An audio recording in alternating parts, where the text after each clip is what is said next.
let's change it up a little bit here, peeps, and cast them on a different role this time. There's a lot of characters in X-Men. This is the Villainz Lair podcast.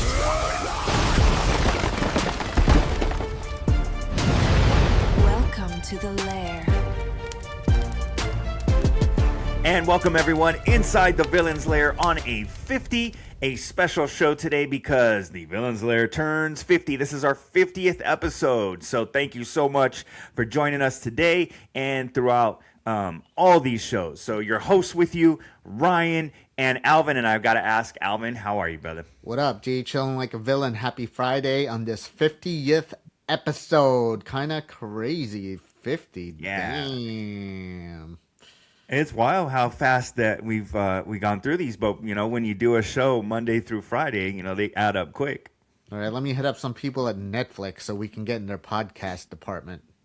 Yeah, let's do that. Let's make that priority number one. Yeah, for sure. We would love for you guys to make us a priority. You can download the audio version of the podcast on Amazon, on Spotify, on Apple, wherever it is you go to get your podcast. You can find the Villainz Lair and be a subscriber, download the daily podcasts, and then listen to them on the go, whether you're at the gym, in your car, or out for a morning stroll. Yeah, that's right. Listening to us on a morning stroll after you eat breakfast, or if you do a pre-workout before your breakfast, it's really, I'm hearing doctors say that it's actually really good for your daily ritual. It's good for the soul. Definitely. I think it pairs really nicely too with a bacon, egg, and cheese. So just grab one of those, be on the go, and bacon, egg, and cheese on a roll. You're talking my language, man. That's a New York native in me. I figured I might. Yeah, so New York has the bacon, egg, and cheese. Out in Cali, we've got the breakfast burrito. So, that's right. To each their own. To each their own is right. Whatever you like. Want to remind everyone that we are trying to get to 500 subscribers on YouTube. So to do that, we are enticing you to enter to win a free copy of Wolverine on the PlayStation 5. All you got to do is be a subscriber on the YouTube channel and then head over to Instagram, follow the Villainz Lair on Instagram, find the sweepstakes post that we have pinned, like it, and share it with 3 of your friends or family, and you are locked in at an attempt to win this game. As you were talking about our sweepstakes, I'm making water noises with my water bottle here. But thinking of that, you get the physical copy of the Wolverine game from for PS5. So remember, time's ticking for those physical copies. That's right. Embrace physical copies as long as you got the opportunity, and we're very pro physical copy here at the Villainz Lair, so we want to help continue that as long as we can.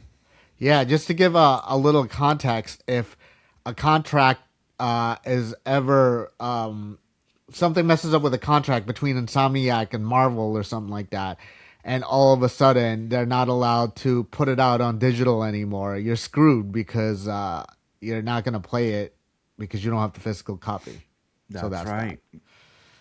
That's right. I mean, I've lost movies in iTunes, buying them through Apple because of some sort of dispute, and I should have that. I purchased it to own it, and because of whatever happened between them I lost it from my library. Yeah, and you can't give it away to your little younger sibling now either because you don't have the physical copy. It's not like you want to get rid of your physical game. Like, here you go, you can play this. You can't do that because it's digital now, subscription based, whatever. Anything. Exactly.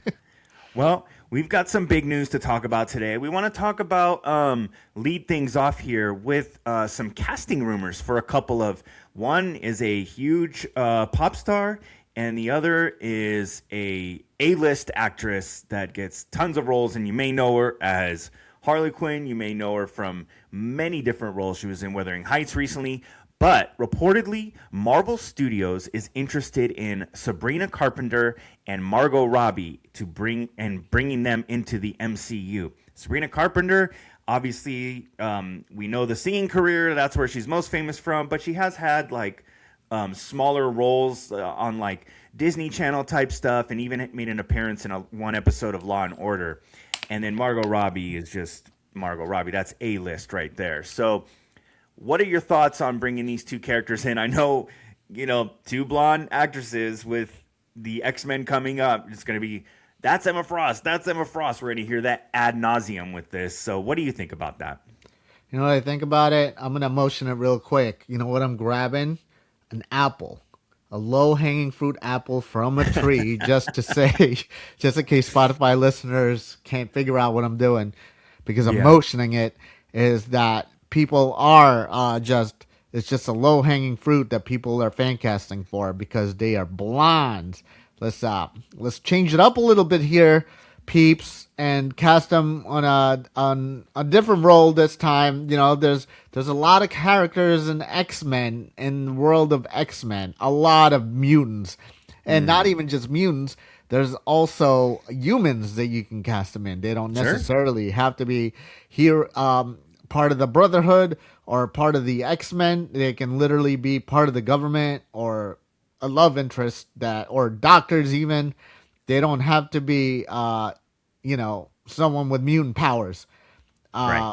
But people are already suggesting Emma Frost. You know what? We can do someone else other than Emma Frost. I love Emma Frost. Don't get me wrong. I loved January Jones playing Emma Frost, even though she barely spoke. She was just. And obviously, I love her in the animated series and the video games too. Whether it's like Marvel versus Capcom or X-Men Legends, she's great. But I'm ready for a different character though. Sure. I think she's kind of was sidelined as being like a supporting character and just kind of like a henchman type role with that January Jones portrayal. But I think, through over the years with comics and more recently, she really is, even in the animated series, you realize how, big of a presence she is in the stories now. And so I think you really want to go A-list. You really want to go and really build out that character. And I think, I'll go against what we're talking about right here. And I think, if they're thinking about Margot Robbie, it is for a role right like that. Sabrina Carpenter, on the other hand, well, you got a pop star. You got a character who's a pop star in Dazzler. So if they're thinking about, bringing Dazzler, maybe it's just Sabrina Carpenter playing herself. Right. Dazzler popular enough, though, for people to be interested on that type of mutant on screen? So what I think is, if they're bringing Sabrina Carpenter in, it doesn't necessarily have to be like a main role. She could be in a couple scenes, And at one point, Dazzler was popular enough of a character to have her own book and series, and to be on that X-Men arcade cabinet that went 4 deep. She was one of the 5 or 6 playable characters on that game. So, yeah. I mean, she does have history. At this point, she's kind of a forgotten character. Like, she hasn't really been in much. I mean, they resurrected her series recently, but it did not last long at all. So, yeah, I mean, if she was just kind of like a cameo, I think that could be more of like what they're looking at. Right. I mean, if it is in that sense, I mean, look at Jubilee, right? I believe, was it Days of Future Past she was in? Where I think she's, she was in that as like a student, very small role. You're right. A student. She was in a small group of friends. They were, singing along. They were having a good time. They went outside and they were in a car and bopping to some pop music. But anywho, Jubilee's such a big character in the whole X-Men universe that for her to be in a small role like that in Days of Future Past, that can work for a Dazzler. Jubilee, I feel like she should have had more of a prominent role, and people wanted that more. But I think yeah, for Sabrina Carpenter, I don't really see her as having a predominant role in Hmm. the next installment of whether they show up in Secret Wars or they have their standalone films. Yeah, I'm just not ready for Dazzler yet. I want to see so many more. Right.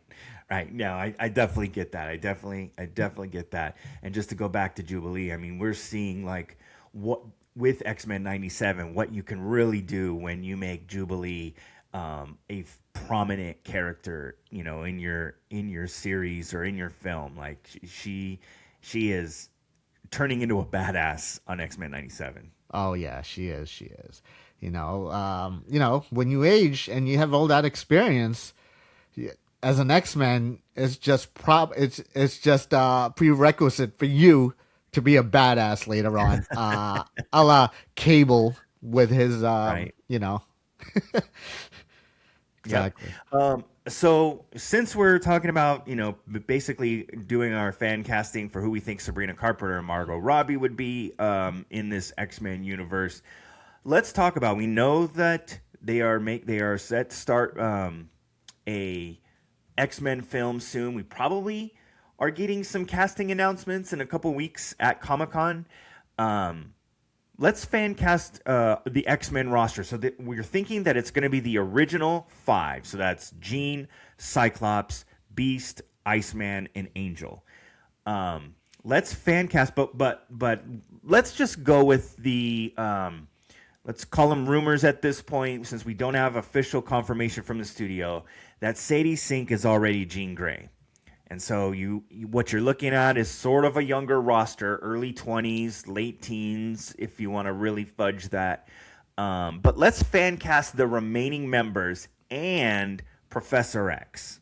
Okay, so Sadie Sink is Jean Grey already, and then let's go. Let's start with Beast. Who would be your fan cast for Beast? Oh, I have a list here that I have to Okay, go let's go by. through then. Let's go through all yours, and then I'll go through mine. And I think you and I kind of have taken different kind of approaches to this. Yeah, we do. We do. My approach to fan casting the X Men roster has been some of my favorite shows that I've watched in the last maybe year or so. So with Beast, and Hank McCoy, I'm gonna go with Cordion Moore, who is Ellis from the show From, which Oh, okay. they just had its season finale this past Sunday, and Ellis is pretty much Boyd's dad, who is the main character of the show, and I think he would make I like his range and from season one to this season now, and he's I think he has that kind of like intellectual, and he can play an intelligent person this time, actually more of a genius, and become a beast and be like all savage like when you're battling hand to hand combat. Nice. And as far as Angel is concerned, Warren Warrington. uh, I'm gonna have to go with Joshua Oren. If you don't know Joshua Oren, he's Superboy from Titans. So basically, he's flying as is anyway. He's a young cat. I think he's about like in his just he's just in his late 20s. Uh, he can definitely he dyed his hair in Titans, which is crazy. And I feel like it doesn't matter what hair color he has on this one, but he can definitely pull off that rich boy vibe. Um, and now if we want to go to Cyclops, you might be surprised with this pick, but for me, I'm going with White Lotus season 3 actor who was playing Saxon Ratcliffe, who goes by the name of Patrick Schwarzenegger. Ah, okay. So I think he has the look for Scott Summers. He has the hair. He's a very handsome fella. So I think I can definitely see him pulling off that look. with Cyclops. For Iceman, Bobby Drake. I'm also going on. I'm also going with a young individual here who goes by Robbie Keane on Cobra Kai, who is Johnny Lawrence's son. Oh, cool. Actor's name is Bobby Buchanan, who also I met at Epcot in Disney World, which was kind of cool. He was just there chilling. I think he actually has real legit martial arts skills, and I think he can.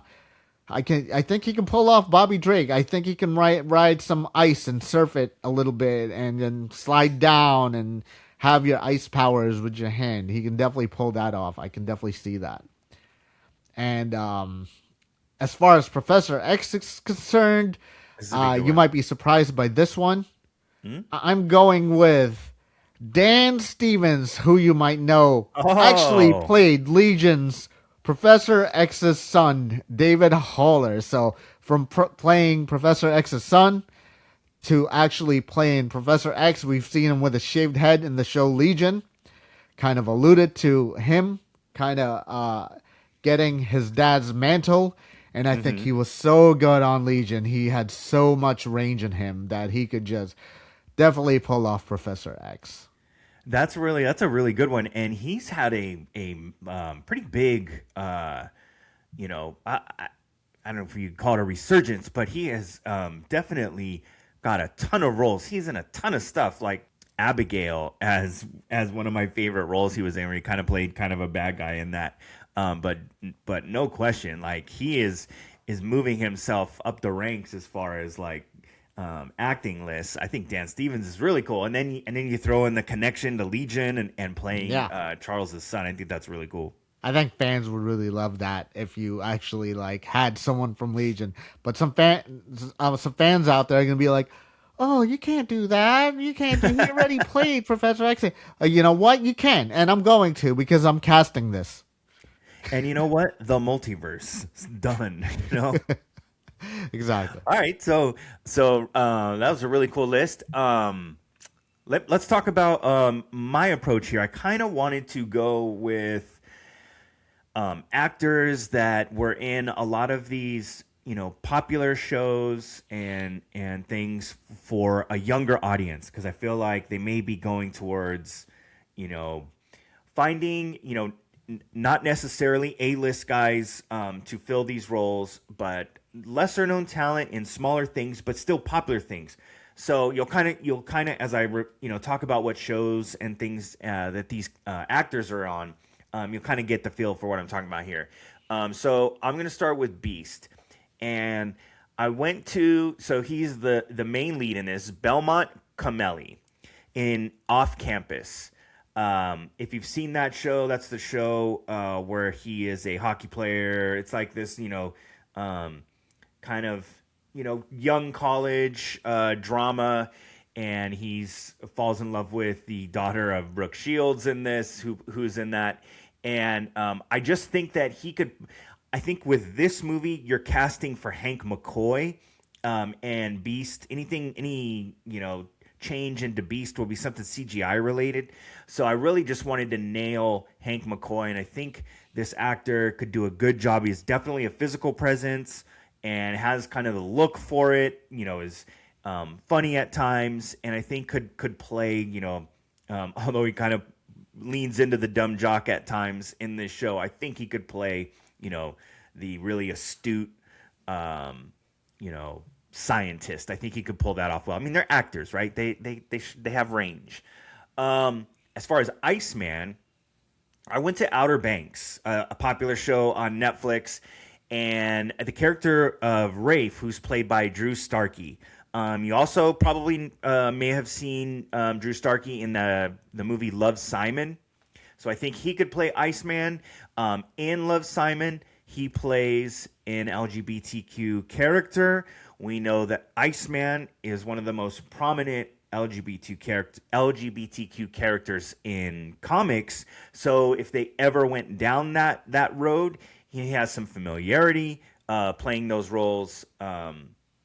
So I just think he nails the look, and his character, he could play, play up some of the humor and stuff like that.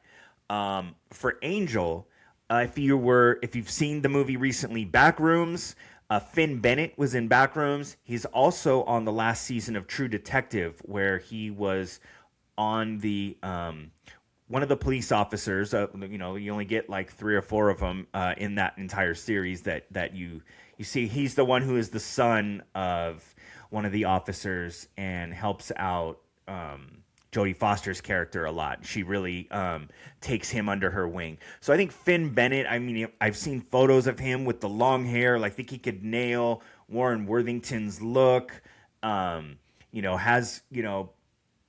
Could pull off the same build, get into the shape that you need in order to play Angel.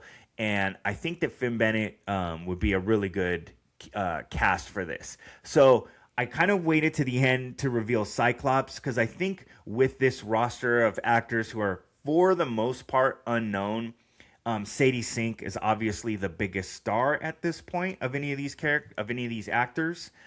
But I think, we're talking about Cyclops.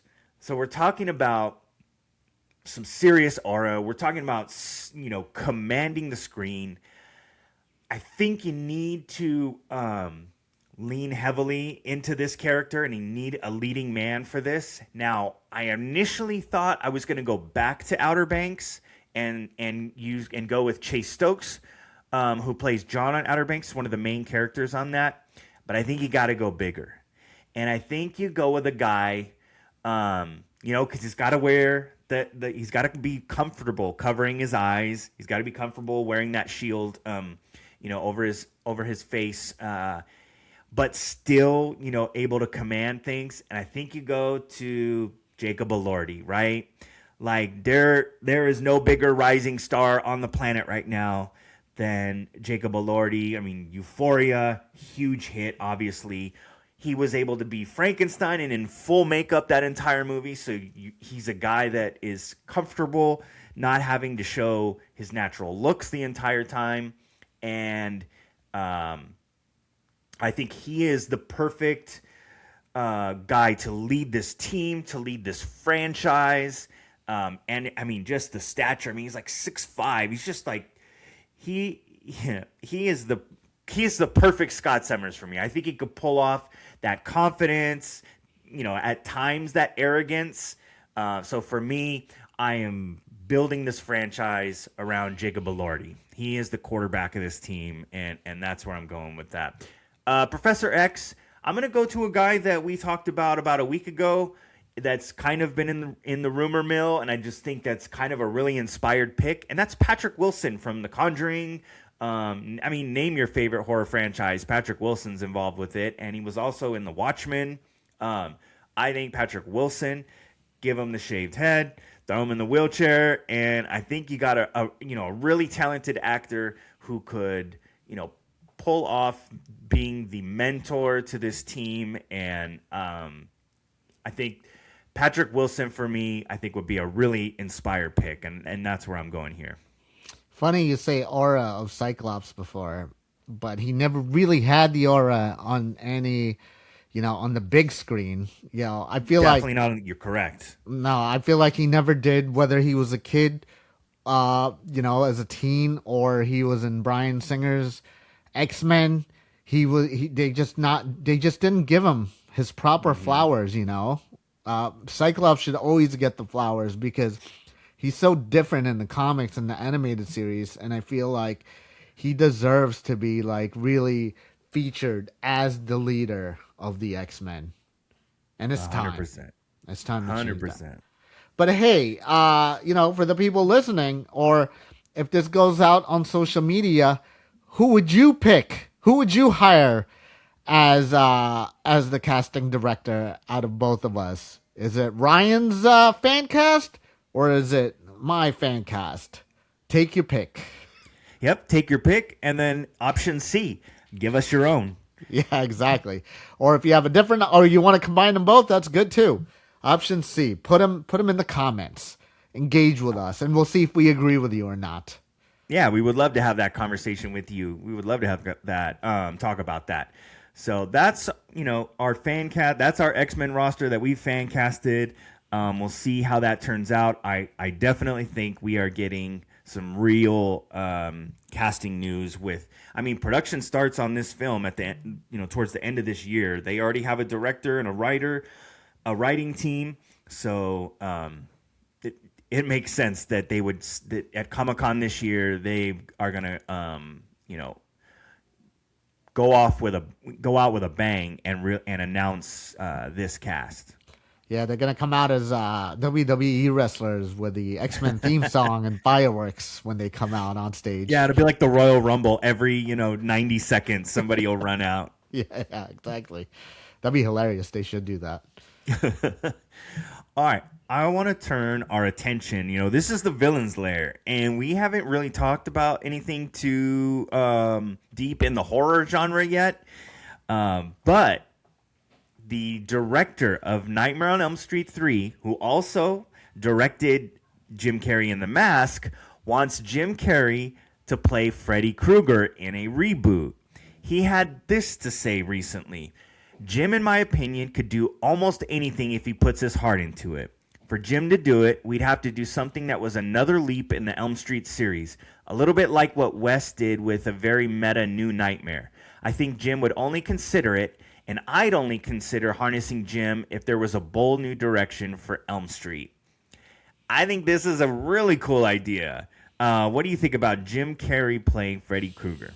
Oh, I am going all in with this one. Put all my chips on the table because I'm all in as Jim Carrey to play Freddy Krueger. You mix the Mask in there with the Riddler and a little bit of Dumb and Dumber's Lloyd. No, I'm not putting in Dumb and Dumber's Lloyd over there.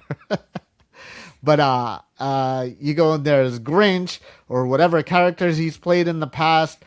He can pull it off. He's been in makeup. He could be wacky. He could definitely be scary. He can definitely pull that off.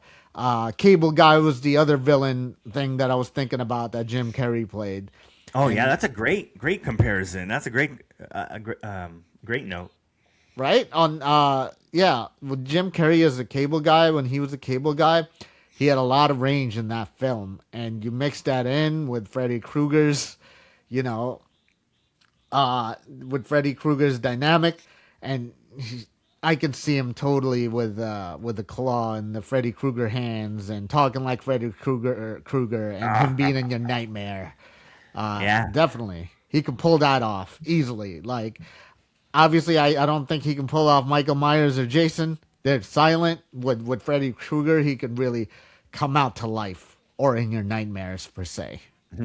Yeah, for sure. I mean, this is the one character. If you've got a guy that can nail the comedic timing of things and some of these punchlines and one-liners, this is the guy. Like, this is the role for that. As far as in the horror genre, Freddy's full of quips and funny one-liners and just kind of, and then you kind of add this very sadistic side, mixing that in with that. We got Robert Englund. He's the definitive Freddy for all the movies he did, but he's not the only actor to play Freddy Krueger. Jackie Earle Haley. We talked about Watchmen earlier. Jackie Earle Haley played Rorschach in Watchmen, and he played Freddy in the reboot that kind of came out. I'm guessing it was like 2009-ish, 2010. Wasn't very successful, and they did some retconning to the plot that didn't make sense, and that a lot of the fan base didn't really care for. But he still did a pretty good job with the character. He wasn't the comedic guy that we could see Jim Carrey being. I think Jim Carrey, like you said, man, that's a really good. I hadn't thought about Cable Guy and that version of him. God, I mean, you almost just take that character and burn his face off and throw the glove with the blades on it, and you've got a Freddy Krueger there. That's a really good comparison. Yeah, you really felt his evilness in that one, like even more so than him playing the Riddler in Batman Forever. But yeah, like I said, I'm all in on this one, man. I really think like Nightmare on Elm Street will bring in a new crop of fans if you have Jim Carrey play Freddy Krueger also. And not only that, but you're bringing in the OG fans like us, and he can definitely nail this role, and I can't wait. I can't wait till they announce it as Jim Carrey's Freddy Krueger because the internet is gonna go ape shit. Yeah, it would be awesome. So Chuck Russell, the director, doing a little bit of fan casting. This is the fan casting episode. We fan casted the X-Men. Now, the Nightmare on Elm Street 3 director fan casting Jim Carrey. We'll see if this ever comes to fruition. But sometimes all you got to do is plant the seed and water it a little bit, and then it grows into a big project. So we'll see if that happens. That's right. Yeah. Well, all right. Here, crossing my fingers for this one. Okay, so we got to talk about the big trailer drop from this morning. That is Star Wars Visions presents The Ninth Jedi. It is a Star Wars anime that is coming to Disney Plus on August 5th. And right now we have a first look at the trailer for this, and check this out. The Jedi and the Sith have disappeared. A terrible age of conflict now mires the galaxy in chaos. We are searching for allies who will stand up with us for the sake of the galaxy. We need Jedi to fight alongside us. Are you a Jedi?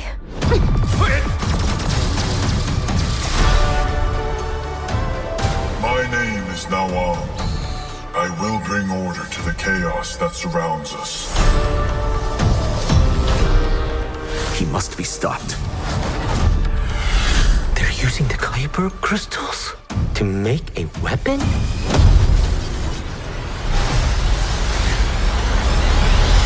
Fire.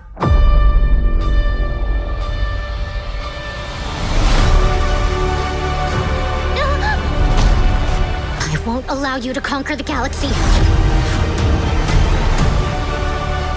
This mission will be dangerous. Things are about to get a little bumpy. This is a lightsaber forged by Lord Zima. It reflects the user's heart. It's blue. Is Nawam a Jedi? The Jedi fight in the name of justice. Does the Force actually guide you? How many people have you killed for the sake of justice?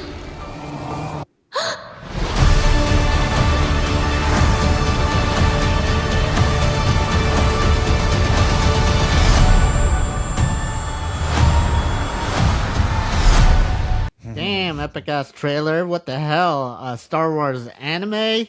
I can only imagine when they were about to fight with their lightsabers and they turn it on. It's going to be a long pause before them actually striking someone with it. I just watching that, anime has such a definitive and unique art style, obviously, right? That's kind of like one of the things that we love so much about it. But when it comes to, some of these movies, the voice work, the voice talent is so unique and it's so different than anything else. Like you hear the voices, especially that female character, and you're just like, oh yeah, like I'm watching anime right now. Yeah.